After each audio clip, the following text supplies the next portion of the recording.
Всем здравствуйте, меня зовут Екатерина Дудинская, я психолог и мама ребенка с диабетом. И сегодня в рамках инициативы «Диалюди Беларусь» я бы хотела поговорить о роли учителя в адаптации жизни ребенка в школе. Что самое главное хотелось бы сказать, что, конечно, безусловно, самую важную функцию здесь выполняют родители и близкие ребенка, но учитель тоже играет ключевую роль в адаптации, в самооценке и успешности в обучении такого ребенка. И та информация, которой сегодня я хочу поделиться, она как бы призвана помочь создать комфортную и безопасную среду для такого ученика. Очень важно, что первое нужно сделать учителю, это все-таки понять природу диабета и его психологические проявления. Безусловно, очень мало людей в принципе владеет этой информацией до той поры, пока с ним не сталкивается. И не нужно пугаться, ее очень много, вам и не нужна она вся, вам нужны просто какие-то ключевые аспекты, чтобы упростить, собственно, это жизнь себе и ребенку. Что важно знать? Диабет – это не болезнь в привычном его понимании, это хроническое состояние, которое требует постоянного управления.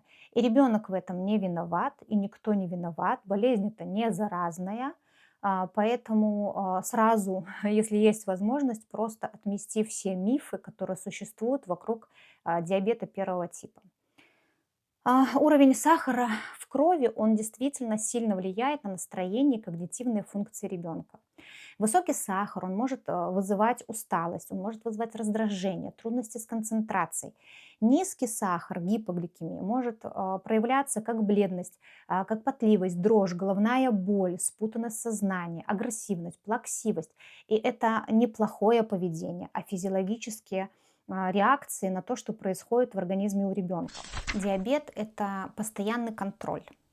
И для ребенка это означает, что он очень часто замеряет свой сахар, что он много уколов себе колет или вынужден носить на себе круглые сутки помпу, которая подает ему этот инсулин. Он не может есть только тогда, когда ему хочется. Он ест по расписанию или тогда, когда у него гипогликемия.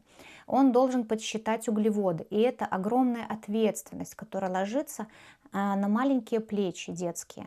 И если вы будете это осознавать, то вы будете больше понимать проявление его каких-то, как вам кажется, каприз или, может быть, плаксивости. Ребенок просто действительно часто справляется с довольно непосильной для него ношей. Психологические проявления диабета, на которые вам нужно обратить внимание, это тревога и страх. Ребенок может беспокоиться о низком или высоком сахаре, о том, что он отличается от других. Он может очень волноваться о реакции своих сверстников. Он может быть раздражительным и усталым, потому что колебания сахара, они напрямую влияют на эмоциональное состояние ребенка. Ребенку может быть стыдно, он может хотеть все это скрыть. Дети часто стесняются своего состояния, и они стараются как бы спрятать все свои действия, сделать все это втихаря, незаметно, и прячутся в туалете. А в туалете мерить сахар и колоть инсулин – это просто недопустимо. Также у ребенка могут быть проблемы с вниманием, потому что при нестабильном сахаре концентрация действительно может снижаться. Потребность в контроле. Некоторые могут стать излишне контролирующими и в отношении еды, или в расписании, из-за того, что им необходимо управлять диабетом. И, конечно, это добавляет ребенку тревоги. И, конечно, возможно, это будет влиять на то, как он там решает задачу сейчас, потому что он уже нервничает, да, как себя вести и что делать. Постарайтесь создать атмосферу принятия и поддержки. Конфиденциальность и деликатность – это очень важные два аспекта, если у вас присутствует такой ребенок. Обсуждайте диабет ребенка только с его родителями и медицинским персоналом. Если родитель или ребенок не хочет, чтобы кто-то еще знал о том, что он болеет, то вы просто не имеете права обсуждать это при других детях, с другими учителями и так далее. Не делайте акцент на диагнозе перед всем классом, особенно если это не согласовано с родителями. Постарайтесь нормализировать ситуацию. Помогите ребенку понять, что диабет – это часть его жизни. И от того, что он ушел, да, там у него манифестация, потом вернулся, он не стал для вас хуже или лучше. И что это не определяет его как личность. То есть избегайте какой-то чрезмерной жалости или чрезмерной опеки, потому что это усугубляет чувство особенности. Просто покажите ему, что если он вернулся, то вы рады, что он пришел, как его дела, отлично, там немного отстает, мы сейчас с тобой все подтянем, я подскажу, где что дочитать, почитать, мы тебе очень рады, ты молодец. Все, открытый диалог с ребенком. Это тоже очень важный аспект. Уточните у ребенка, у родителей, можно рассказывать одноклассникам или нельзя. Особенно если вы понимаете, что дети уже задают вопросы, и все-таки лучше, наверное, удовлетворить их любопытство, поэтому обсудите это с родителями, помогите в этом, соберите собрание, соберите, может быть, родительское собрание, потому что часто какую-то информацию дети приносят из семьи, приносят они ее, потому что и родители не сильно там, да, ознакомлены, что такое диабет, и тогда начинаются, опять же, какие-то мифы, начинаются какие-то истории неприятные, и это лишний стресс для ребенка. Также очень важно, чтобы учитель участвовал в обеспечении физиологического комфорта ребенка, чтобы он помог ему получить доступ к тому месту, где он может померить себе сахар или сделать инъекцию инсулина. И это обязательно не туалет. В туалете это делать не нужно, это даже нельзя, я бы сказала, потому что это не гигиенично, и потому что ребенок, если, например, у него будет гипогликемия, ему может стать плохо в этом туалете, а во время уроков, когда его и кто там найдет, это большой вопрос. Поэтому ребенок должен где-то в тихом уголочке класса или, возможно, лабораторная рядом с классом, где есть доступ к воде и можно помыть руки. Но у него к этим таким безопасным местам доступ должен быть, и учитель ему в этом должен помочь. Также очень важно, если учитель понимает, что при высоком сахаре повышается потребность в воде и в туалете.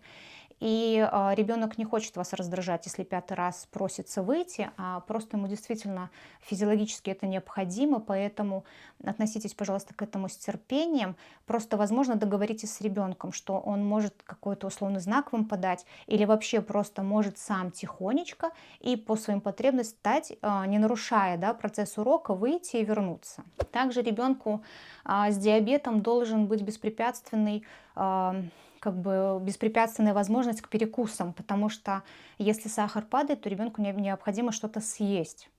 Оговорите это с родителями, оговорите это с ребенком. И на всякий случай договоритесь с родителями, чтобы и вам они принесли быстрый углевод. Это сок, конфеты на случай гипогликемии. Дети, бывает, это все съедают, то, что у них есть. Они это иногда забывают. Иногда они раздают это одноклассникам. И когда наступает момент, когда ему это действительно нужно, под рукой у него уже ничего нет. И было бы здорово, если бы у вас где-то, где тоже это допустимо, лежала там или это карамелька, или это пачка сока, или декстроза. То есть это все тоже оговаривается с родителями.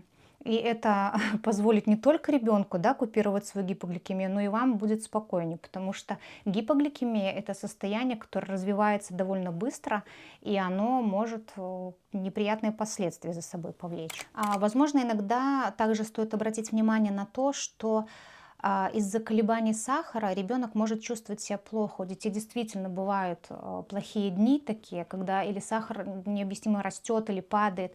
Тогда это очень отражается на самочувствии. И такая тоже просьба, да, к учителю. Если вы это видите, ну, позвольте ему сделать это задание позже или перенесите для него это на следующий урок, потому что все равно как нужно он его не сделает, и не потому, что он не хочет, а потому, что он не может. Также поощряйте физическую активность. Дети с диабетом, они могут заниматься спортом, и для них это полезно, так же, как и для обычных детей.